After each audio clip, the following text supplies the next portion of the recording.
सुप्रभातम। सभी भैया बहनों को प्यार भरा नमस्कार। आज हम कक्षा 9वीं CBSE पाठ्यक्रम के अंतर्गत प्रथम पाठ भारतीय वसंत गीति। आज हम भारतीय वसंत गीति पाठ का पद्यांश 3 व 4 का अध्ययन करेंगे। बच्चों, पिछले वीडियो में हमने इस पाठ के पद्य क्रमांक 1 व 2 का अध्ययन कर चुके हैं। सर्वप्रथम हम शब्दार्थ, भाव एवं हिंदी अनुवाद को समझेंगे। ठीक है बच्चों, तो हम प्रारंभ करते हैं। हमारा तीसरा जो पद्यांश है वह है ललित पल्लवे पादपे पुष्पपुंजे मले मारुते चुंबिते मंजु कुंजे स्वंति अंत्यप्रक्षे मलिनाम अलिनाम। ठीक है, यह हमारा पद्य क्रमांक 3 है। अब हम एक एक का अर्थ देखते हैं। ललित, ललित का अर्थ होता है मनोहर। क्या अर्थ होता है बच्चों ललित का? मनोहर। ठीक है, ललित का अर्थ है मनोहर, मन को हरने वाला। आगे देखिए पल्लवे। क्या है बच्चों? पल्लवे। पल्लवे होता है पत्ता। ठीक है, पत्ता वाले। ठीक है, क्या होता है? पत्ता वाले। पाद पे, पाद पे होता है वृक्ष पर। क्या होता है? वृक्ष पर। ठीक है, या वृक्षों पर। ठीक है, सप्तमी विभक्ति है तो वृक्षों पर। ठीक है, में पेपर आता है सप्तमी विभक्ति में। इसी प्रकार पुष्प पुंजे, पुष्प पुंज का तात्पर्य होता है पुष्पों का समूह पर। क्या बच्चों? पुष्प के समूह पर। ठीक है, ललित मनोहर, पल्लवे पत्ता, पत्तों वाला, पाद पे वृक्षों पर, पुष्प पुंजे पुष्प के समूह पर। अब आगे देखिए मले मारुते चुंबिते। मले मारुते चुंबिते का अर्थ है चंदन वाले, चंदन वृक्ष की सुगंधित वायु से स्पर्श किए हुए। चुंबिते का अर्थ क्या होता है? स्पर्श किए हुए। किससे? चंदन वृक्ष की सुगंधित वायु से। तो बच्चों हम लिख सकते हैं चंदन वृक्ष की सुगंधित वायु, सुगंधित वायु से स्पर्श किए हुए। ठीक है, इसी प्रकार मंजू कुंजे का तात्पर्य सुंदर लताओं से आच्छादित स्थान। क्या होगा? सुंदर लताओं से आच्छादित स्थान। ठीक है, सुंदर लताओं से आच्छादित स्थान। ठीक, अब आगे देखिए स्वंतिम। अब इसमें देखिए बच्चों स्वंतिम का अर्थ क्या होता है? ध्वनि। क्या अर्थ होता है बच्चों? ध्वनि। ठीक है, स्वंतिम का अर्थ क्या है? ध्वनि। शब्दार्थ आप लिखते भी रहिए। तंतिम, तंतिम का अर्थ है, यहाँ पर आपका शब्द है तंतिम। ठीक है, तंतिम शब्द है। ठीक है, तंतिम का अर्थ क्या है? समूह। तंतिम का क्या अर्थ है बच्चों? समूह। अब प्रक्षय, प्रक्षय का अर्थ होता है देखकर। प्रक्षय का क्या अर्थ है बच्चों? देखकर। ठीक है, प्रक्षय का क्या तात्पर्य है? देखकर। मलिनाम, मलिनाम का होता है मलिन। क्या अर्थ है बच्चों? मलिन। ठीक है, मलिन। अलिनाम का अर्थ होता है भंवरा, मतलब मलिन भंवरों को देखकर। ठीक है, ये हमारे शब्दार्थ हुए। लेकिन हम किस प्रकार इसका अर्थ लिखेंगे, उससे पूर्व हमें क्या लिखना है उसको भी आप समझ लें। बच्चों सर्वप्रथम हम बात करते हैं संदर्भ की। तो आप ध्यान से सुने और लिखते भी रहे कि प्रस्तुत जो गीतांश है हमारी पाठ्य पुस्तक सहमुसी भारतीय वसंत गीति नामक पाठ से उद्धृत है, लिया गया है। ठीक है, समझ में आ गया? यह पाठ आधुनिक संस्कृत साहित्य के प्रख्यात कवि पंडित जानकी वल्लभ शास्त्री की रचना कौन सी है इसमें पाठ में? काकली। ठीक है, तो हम लिखेंगे कि आधुनिक संस्कृत साहित्य के प्रख्यात कवि पंडित जानकी वल्लभ शास्त्री की रचना काकली नामक गीत संग्रह से संकलित है। ठीक है, इतना सा हमको संदर्भ में लिखना है। अब बात करते हैं प्रसंग की। तो प्रसंग में सुनिए, हम लिखेंगे कि हम इसमें क्या समझे हैं उसको बताना है। तो प्रस्तुत गीतांश कवि ने सरस्वती से मनमोहक कुंजों में, कवि ने क्या लिखना है बच्चों? प्रस्तुत गीतांश में कवि ने सरस्वती से मनमोहक कुंजों में काले भंवरों में, कालो भंवरों की पंक्ति को देखकर, किसकी पंक्ति को देखकर? काले भंवरों की पंक्ति को देखकर, मलिन भंवरों की पंक्ति को देखकर नवीन वीणा बजाने की प्रार्थना की है।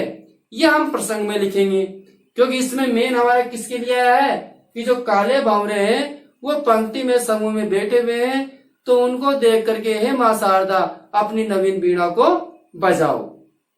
अब अपन इसका अर्थ चालू करते हैं। सबसे पहले लेते हैं मले मारुते चुंबिते। इसका अर्थ क्या बताया मैंने आपको? चंदन वृक्ष की सुगंधित वायु से स्पर्श। ठीक है, तो यहां से हम अर्थ करेंगे। तो हमारा अर्थ होगा चंदन वृक्ष की सुगंधित वायु से स्पर्श किए गए। ठीक है, अब ऊपर चले जाते हैं। मन को क्या बच्चों?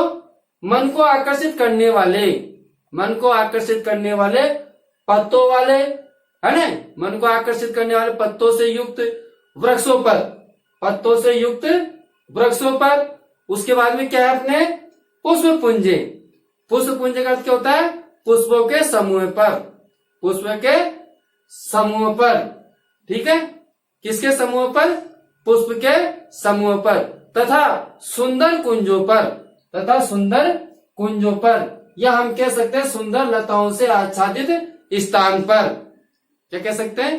चाहे सुंदर आच्छादित, सुंदर लताओं से आच्छादित स्थान पर। ठीक है, सुंदर लताओं से आच्छादित स्थान पर भंवरों की ध्वनि करती हुई, भंवरों की ध्वनि करती हुई। कौन से भंवरे? मलिन भंवरे। तो मलिन भंवरों की ध्वनि को करती हुई देखकर, किसमें? समूह में, सरस्वती माता अपनी नवीन वीणा को बजाओ। उन्हें एक बार सुन लीजिए कि एक साथ मैं आपको पुनः बोल रहा हूं, ध्यान से आप सुनिए कि चंदन रस की सुगंधित वायु से स्पर्श किए गए, मन को आकर्षित करने वाले पत्तों से युक्त वृक्षों पर, पुष्प के समूह तथा सुंदर कुंजों पर भंवरे की ध्वनि करती हुई पंक्ति को देखकर हे सरस्वती माता अपनी नवीन वीणा को बजाओ। ठीक है, तो बच्चों सर्वप्रथम शब्दार्थ याद करना और इसके अर्थ को लिखना। अब हम पद्यांश क्रमांक 4 का अध्ययन करते हैं। लता नाम नितान्ते सुमम शांतिशीलम चलधु उच्छल कांत सलिलम सलीलम तवा कारणे वीणामादिनाम नदी नाम निराधाय। अब देखिए सर्वप्रथम लता नाम। लता नाम का अर्थ क्या होता है? लताओं के। क्या अर्थ होता है बच्चों? लता, लताओं के। ठीक है, क्या अर्थ है इसका? लताओं के। अब देखिए निनांत। निनांत का क्या अर्थ है? अत्यधिक। निनांत का क्या अर्थ है बच्चों? अत्यधिक, अत्यधिक। ठीक है, अत्यधिक। सुमम, सुमम का अर्थ होता है पुष्प को। क्या अर्थ है बच्चों? पुष्प को। ठीक है, सुमम का क्या अर्थ होता है? पुष्प को। शांतिशीलम, शांति से युक्त। क्या अर्थ होगा? शांति से युक्त। ठीक है, शांति से युक्त। चलेत, चलायमान हो जाए, है ना विधि में काल। चलेत क्या अर्थ हो जाएगा इसका? चलेत, तो चलायमान हो जाए, देखते हो जाएगा। इसके बाद में उछले, उछल पड़े, मतलब चलायमान हो जाए और उछल पड़े। इसका अर्थ क्या हो जाएगा? चलाए मान हो जाए। ठीक है। उछले, उछले का क्या अर्थ है? उछल पड़े। ठीक है, उछल पड़े। कांत सलिलम, सुंदर जल। कांत सलिल का अर्थ क्या होता है बच्चों? सुंदर जल। ठीक है, कांत सलिल का अर्थ क्या है? सुंदर जल। सलिलम, सलिलम होता है क्रीड़ा करते हुए या खेल खेल में या खेल खेल के साथ। क्या अर्थ होता है? खेल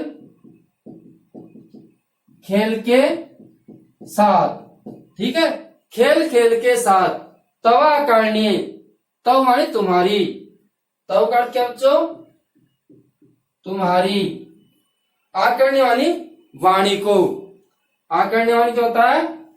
वाणी को या आवाज, है ना, तुम्हारी आवाज को। वीणा मदिनाम, वीणा मानी वीणा को। अब यह देखिए वीणा का अधिनाम है।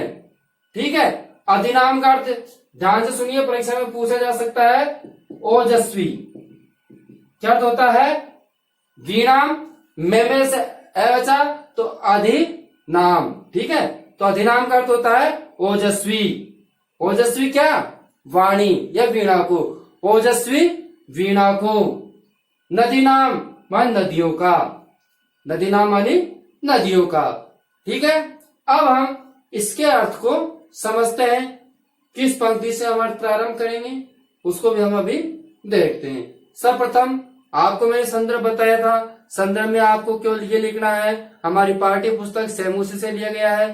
प्रथम पाठ है भारतीय वसंत गीति नामक पाठ से लिया गया है और इस पाठ के आधुनिक संस्कृत साहित्य के प्रख्यात कवि पंडित जानकी वल्लभ शास्त्री की ये रचना काकरी नामक गीत संग्रह से संकलित है। ये तो संदर्भ में लिख देंगे। अब बात करते हैं प्रसंग की। तो प्रसंग में हम इसमें लिखेंगे, प्रस्तुत गीतांश में कवि ने सरस्वती से प्रकृति में नवीन प्राण फूंक देने वाली ओजस्वी वीणा को बजाने के लिए कहा है। उन्हें सुन लीजिए। प्रस्तुत गीतांश में कवि ने सरस्वती से प्रकृति में नवीन प्राण फूंक देने वाली, नवीन चेतना जागृत करने वाली ऐसी ओजस्वी वीणा को बजाने की प्रार्थना की गई है। कौन सी वीणा को? ओजस्वी वीणा को बजाने की प्रार्थना की गई है। ठीक है, अब हम यहां से प्रारंभ करेंगे। तव मानी तुम्हारी, तुम्हारी क्या? ओजस्वी। ठीक है, नीचे से प्रारंभ करेंगे। ठीक है, तव मानी तुम्हारी, आदिना मानी ओजस्वी। तो तुम्हारी ओजस्वी वीणा को सुनकर, तुम्हारी ओजस्वी वीणा को सुनकर। ठीक है, आकर्ण्य मानी सुन करके। ठीक है, तो तुम्हारी ओजस्वी वीणा को सुन करके लता नामन लताओं के, क्या? लताओं के अत्यधिक शांति युक्त, लताओं के अत्यधिक शांति से युक्त पुष्प, शांति से युक्त पुष्प क्या हो गए? चलायमान हो गए। क्या हो गए बच्चों? चलायमान हो गए। तो पुनः सुन लीजिए कि तुम्हारी ओजस्वी वीणा को, तुम्हारी ओजस्वी वीणा को सुन करके लताओं, लताओं, ठीक है, लता नाम मानी लताओं के अत्यधिक शांति से युक्त जो पुष्प है वह पुष्प क्या हो गए? चलायमान हो गए। ठीक है, चलित का क्या होता है? चलायमान। तो चलायमान हो गए, हो जाए, चलायमान हो जाए। अब आगे देखिए, आगे हम पुष्प का हो गया। अब हम बात करते हैं जल की। तो नदियों का जो जल है, नदी नाम मानी नदी। ठीक है, दो का अर्थ इसमें क्या? पुष्प के लिए एक नदी के लिए। तो पुष्प का हमारा हो ही गया। अब हम बात करते हैं नदी, नदी नाम मानी नदियों का सुंदर जल, नदियों का सुंदर जल। नदियों का सुंदर जल खेल खेल में या कीड़ा में क्या करे? उछल पड़े। खेल खेल में कीड़ा में क्या करे? वो उछल पड़े। सलीलम का होता है खेल खेल में कीड़ा के साथ क्या करे? वो उछले, उछल पड़े। ठीक है, इसलिए हे वाणी, हे सरस्वती, अपनी ऐसी ओजस्वी वीणा को बजाओ। ठीक है, एक साथ पुनः इसका अर्थ ध्यान से आप सुन लीजिए और आपके उत्तर पुस्तिका में लिख लीजिए। शब्दों को आप देख करके उनको निश्चित रूप से आप याद कीजिए। तुम्हारी ओजस्वी वीणा को सुन करके लताओं के अत्यधिक शांति से युक्त पुष्प चलायमान हो जाए। क्या चलायमान हो जाए? पुष्प चलायमान हो जाए। ठीक है, तुम्हारी जब ओजस्वी वीणा बजे तब लताओं में अत्यधिक जो शांति से युक्त है, सब लताओं में शांति से युक्त कौन होता है? पुष्प। तो वह शांति से युक्त पुष्प भी क्या हो जाए? चलायमान हो जाए। और नदियों का जो जल है वो खेल खेल में उछल पड़े। ऐसी आप ओजस्वी वीणा को बजाओ। इस प्रकार का कवि माँ शारदा से, माँ सरस्वती से निवेदन करता है।